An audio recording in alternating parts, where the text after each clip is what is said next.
Hey guys, and welcome to part 2 of the Riverbend tour. I'm recording this a couple days after, so not much has changed with the build. Actually, nothing has changed at all, so you don't have to worry about that. We aren't going to get started with building until I'm done with the tour. We're going to be moving the server to a dedicated host and getting some of the old members back, so it's alright. We'll get to building eventually, but for now we're going to do the tour.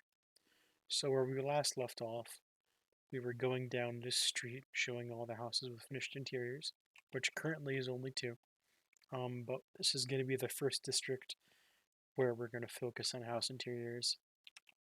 So I guess we'll finish off this district.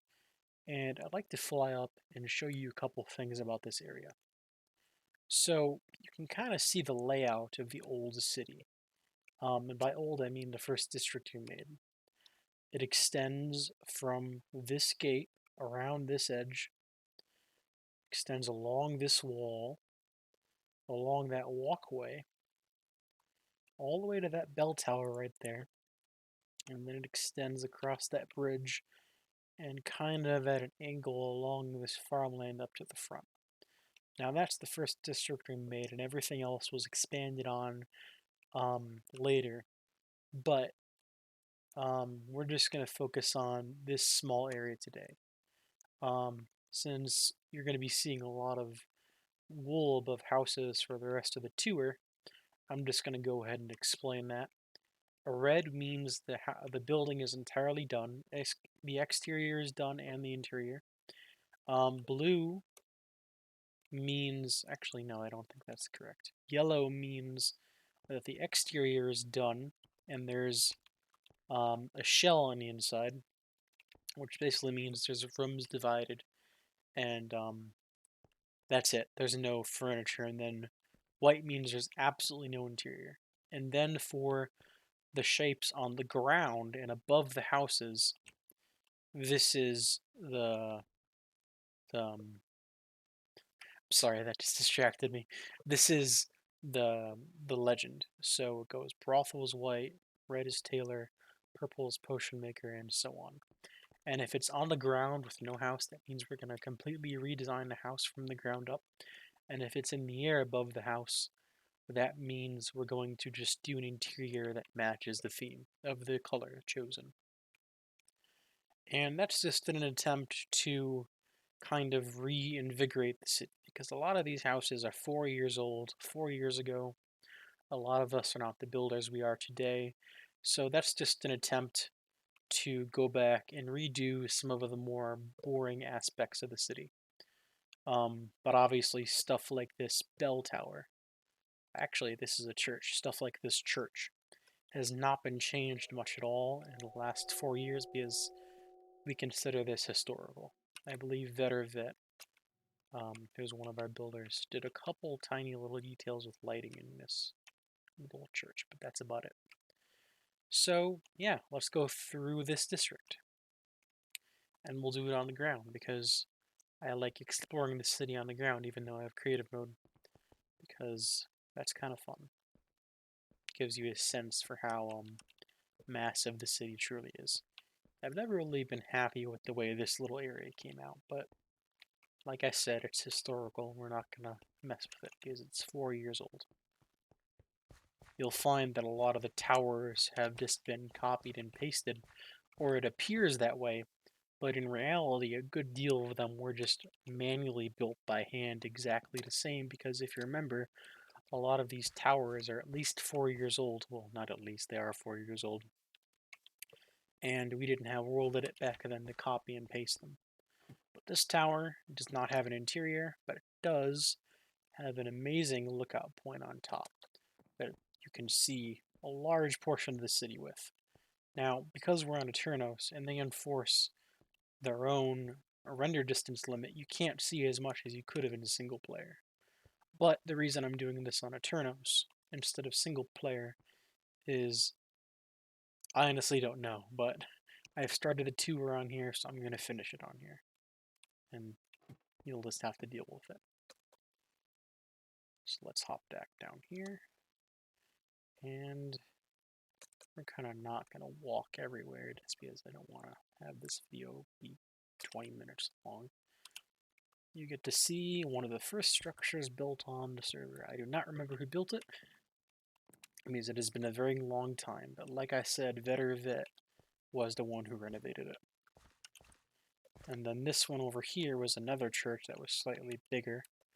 Don't ask me why we have two next to each other, but I believe Nemi renovated this to be a bit nicer. So yeah, that's cool. Got some stuff behind here. We're going to go back down. And there's actually a tiny little path network through here. I always like the paths. It feels like you're in a forest. There's another smaller little tower here, but the view isn't that great, so we're not going to waste our time.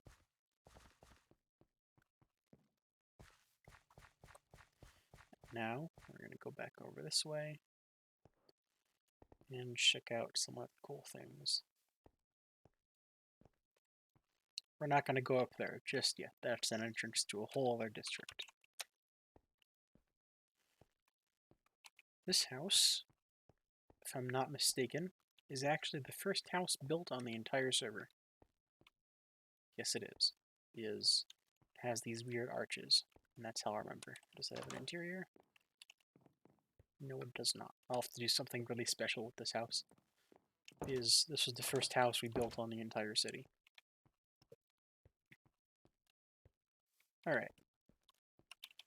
So we have a little market stall over here. And I believe Herobrine Waniva built this. He's one of the people from Dark Builders. There used to be a different bell tower here, but he renovated it and made it look amazing.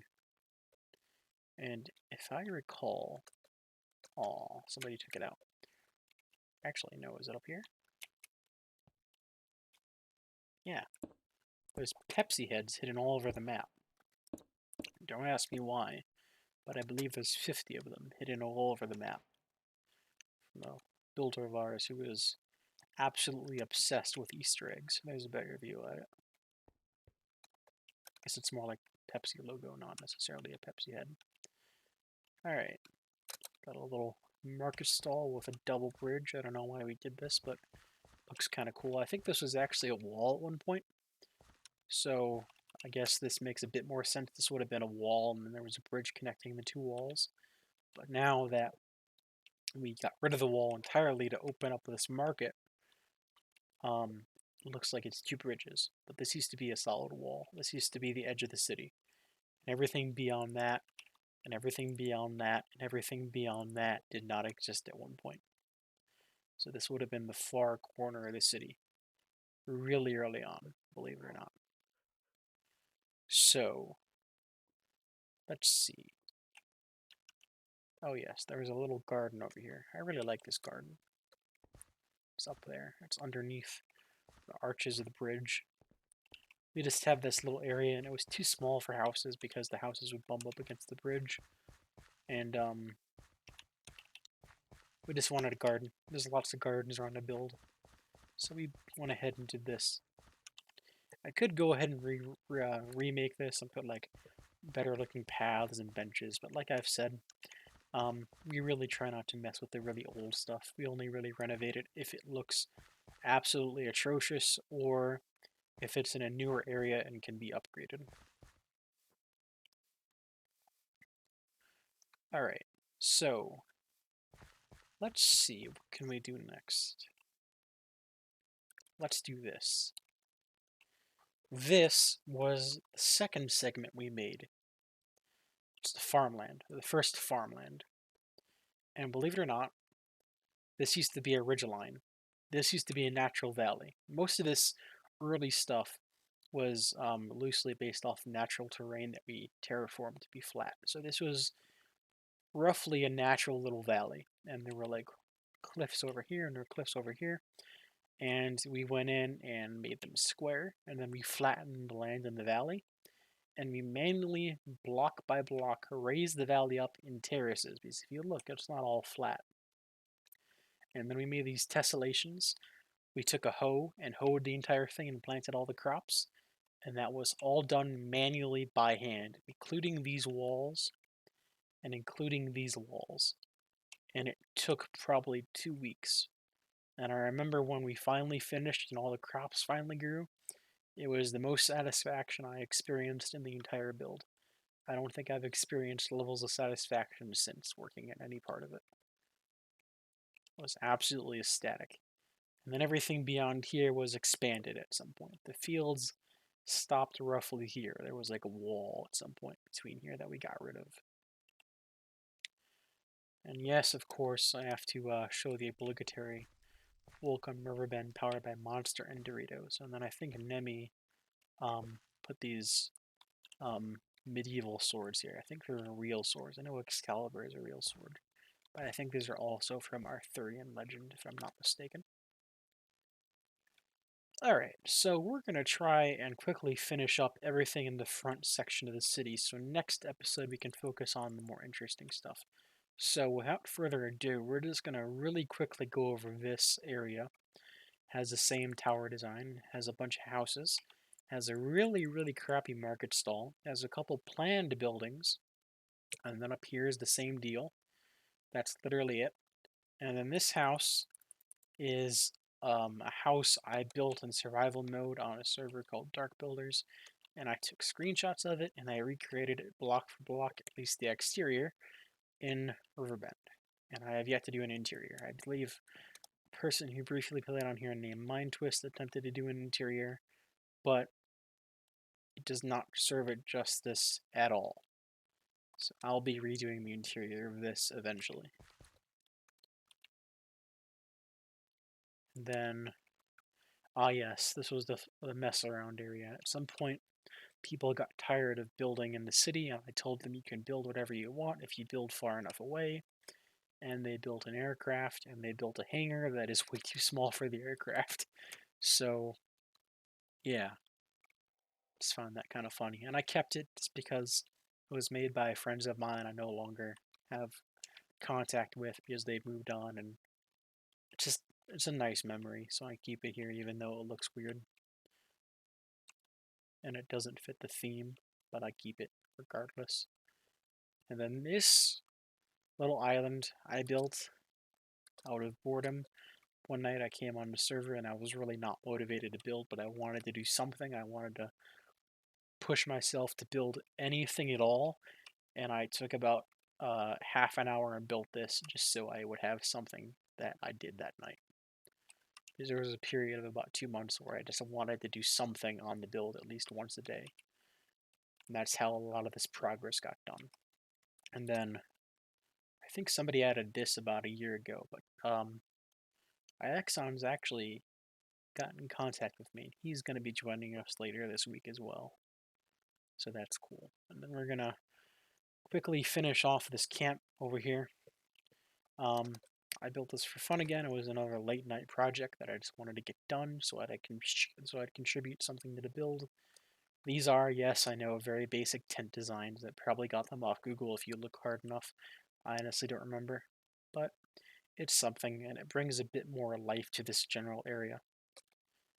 Also, enforces the idea that there is a military protecting in this city, because it is a medieval city after all. So I guess this is the military camp outside, protecting them. Alright. I believe that's everything I want to get done in this episode.